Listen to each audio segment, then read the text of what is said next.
Channel subscribe کرنے کے بعد بیل آئیکن کو ضرور. السلام علیکم ورحمۃ اللہ وبرکاتہ. الحمد للہ وکفا وسلام علی عبادہ الذین اصطفى. اما بعد فاعوذ باللہ من الشیطان الرجیم. بسم اللہ الرحمن الرحیم. انما یخشی اللہ من عبادہ العلماء. صدق اللہ العظیم.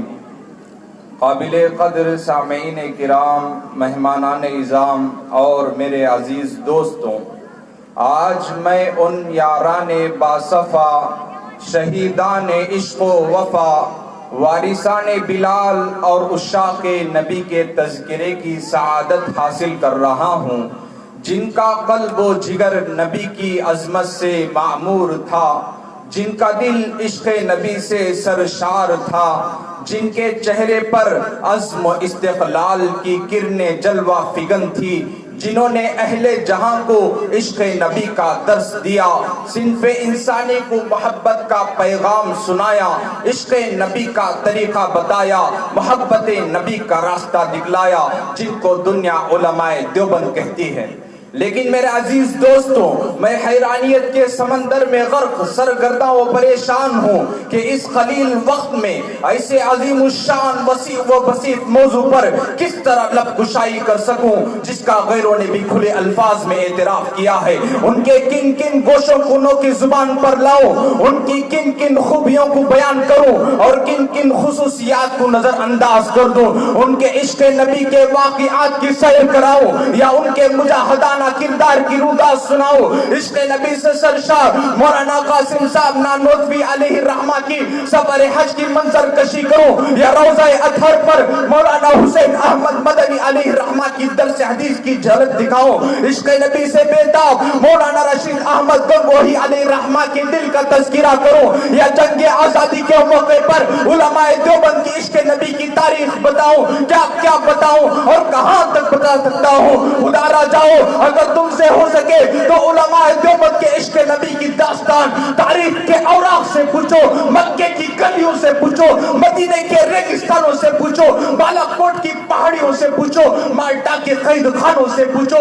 یہ سب تمہیں علماء دیوبند کے عشق نبی کے نغمے سنائیں گے، جنہوں نے عشق نبی کے خاطر اپنی جان جانے افریقہ حوالے کر دی. حق تو یہ ہے، اگر سرزمین دیوبند پر علماء دیوبند کی شکل میں احسان خدا نہ ہوتا تو عشق نبی کا طریقہ معلوم نہ ہوتا، محبت نبی کا وجود نہ ہوتا، نبی سے پیار کرنا نہ آتا، نبی کی محبت کو اپنے سینے میں بسانا نہ آتا، نبی سے چمٹنا نہ آتا.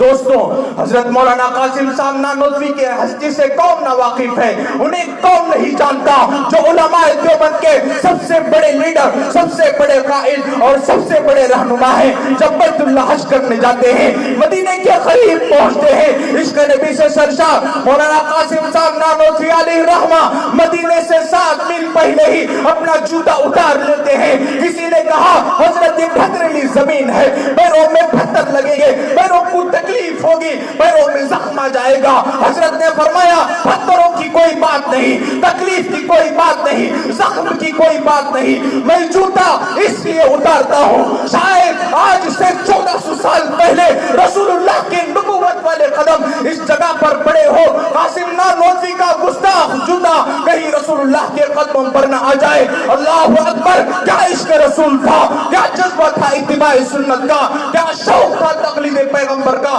مسلمانوں، ذرا سوچو تو صحیح، آخر وہ کون سی محبت تھی حضور کی جس نے مولانا نانوتوی علیہ الرحمہ کو نبی کا دیوانہ بنا دیا تھا؟ وہ قاسم نانوتوی علیہ الرحمہ حضور کی شان میں مدینہ منورہ میں عجیب اشعار کہتے ہیں. حضور کے روضے کے باہر کھڑے ہیں، کسی نے کہا حضرت اندر نہیں جاتے، فرمایا ابھی اندر جانے کی اجازت نہیں آئی. جب اندر گئے تو مسکراتے ہوئے باہر آئے. کسی نے پوچھا حضرت کیا ہوا؟ حضرت نے فرمایا میرے آقا کا تو مجھ پہ اتنا کرم تھا، میرے آقا کا تو مجھ پہ پہ اتنا کرم تھا کہ بھر دیا دامن پھیلانے سے پہلے.